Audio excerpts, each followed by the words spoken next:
उद्धव जी का बद्रिकाश्रम गमन। श्री सुखदेव जी कहते हैं, परीक्षित, अब उद्धव जी योग मार्ग का पूरा पूरा उपदेश प्राप्त कर चुके थे।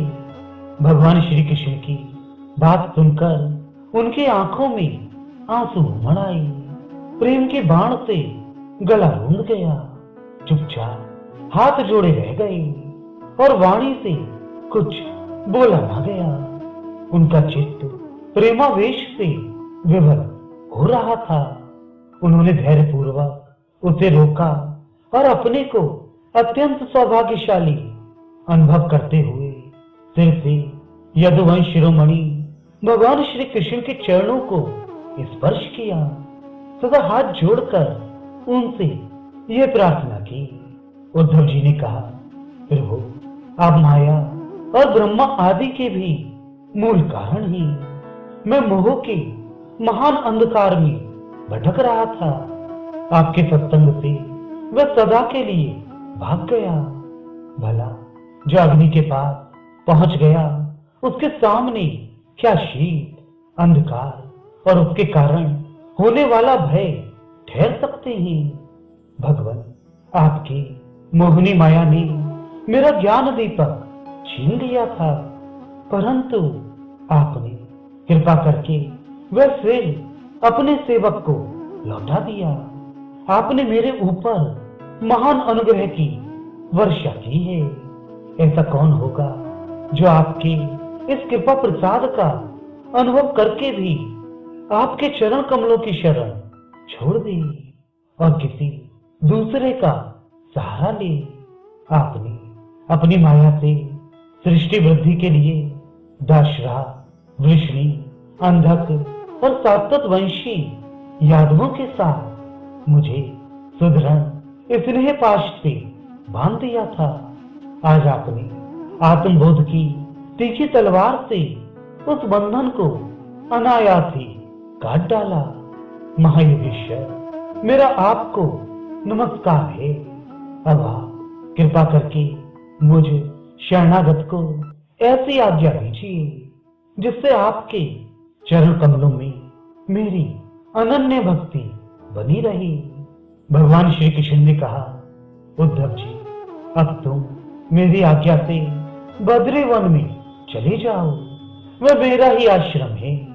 वहां मेरे चरण कमलों के धोवन गंगा जल का स्नान पान के द्वारा सेवन करके तुम पवित्र हो जाओगे। अलकनंदा के दर्शन मात्र से तुम्हारे सारे पाप ताप नष्ट हो जाएंगे। प्रिय उद्धव, तुम वहां वृक्षों की छाल पहनना, वन के कंदमूल फल खाना और किसी भोग की अपेक्षा न रखकर निष्प्रह वृत्ति से अपने आप में मस्त रहना। सर्दी गर्मी सुख दुख जो कुछ आ पड़े उसे सम रह कर देना। स्वभाव सौम्य रखना, इंद्रियों को वश में रखना, चित्त शांत रहे, बुद्धि समाहित रहे और तुम स्वयं मेरे स्वरूप के ज्ञान और अनुभव में डूबे रहना। मैंने तुम्हें जो कुछ शिक्षा दी है उसका एकांत में विचार पूर्वक अनुभव करते रहना। अपनी वाणी और चित्त मुझ में ही लगाए रहना और मेरे बतलाए हुए भागवत धर्म में प्रेम से रम जाना। अंत में तुम त्रिगुण और उनसे संबंध रखने वाली गतियों को पार करके उनसे परे मेरे परमात्म स्वरूप में मिल जाओगे। श्री सुखदेव जी कहते हैं, परीक्षित, भगवान श्री कृष्ण के स्वरूप का ज्ञान संसार के भेद भ्रम को छिन्न भिन्न कर देता है। जब उन्होंने स्वयं उद्धव जी को ऐसा उपदेश किया तो उन्होंने उनकी परिक्रमा की और उनके चरणों पर सिर रख दिया।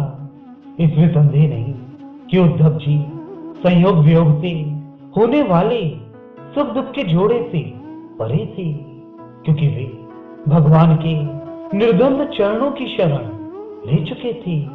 फिर भी वहां से चलते समय उनका चित्त प्रेमावेश से भर गया। उन्होंने अपने नेत्रों की झरती हुई अश्रुधारा से भगवान के चरण कमलों को भिगो दिया। परीक्षित, भगवान के प्रति प्रेम करके उसका त्याग करना संभव नहीं है। उन्हीं के वियोग की कल्पना से उद्धव जी कातर हो गए, उनका त्याग करने में समर्थ ना हुए, बार बार विवल होकर मूर्छित होने लगे। कुछ समय के बाद उन्होंने भगवान श्री कृष्ण के चरणों की पादुकाएं अपने सिर पर रख ली और बार बार भगवान के चरणों में प्रणाम करके वहां से प्रस्थान किया।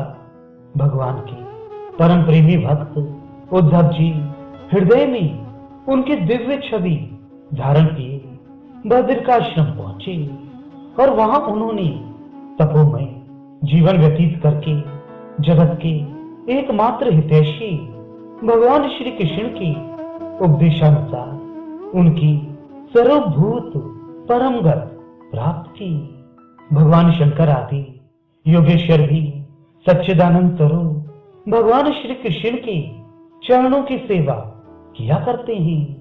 उन्होंने स्वयं श्री मुख से अपने परम प्रेमी भक्त उद्धव के लिए इस ज्ञानामृत का वितरण किया। यह ज्ञानामृत आनंद महासागर का सार है। जो श्रद्धा के साथ इसका सेवन करता है वह तो मुक्त हो ही जाता है। उसके संग से सारा जगत मुक्त हो जाता है। परीक्षित, जैसे भौरा विभिन्न पुष्पों से उनका सार सार मधु संग्रह कर लेता है, वैसे ही स्वयं वेदों को प्रकाशित करने वाले भगवान श्री कृष्ण ने भक्तों को संसार से मुक्त करने के लिए ये ज्ञान और विज्ञान का सार निकाला है। उन्होंने जरा रोग आदि भय की निवृत्ति के लिए क्षीर समुद्र से अमृत भी निकाला था तथा इन्हें क्रमशः अपनी निवृत्ति मार्गी और प्रवृत्ति मार्गी भक्तों को पिलाया। वही पुरुषोत्तम भगवान श्री कृष्ण सारे जगत के मूल कारण है। मैं उनके चरणों में नमस्कार करता हूँ।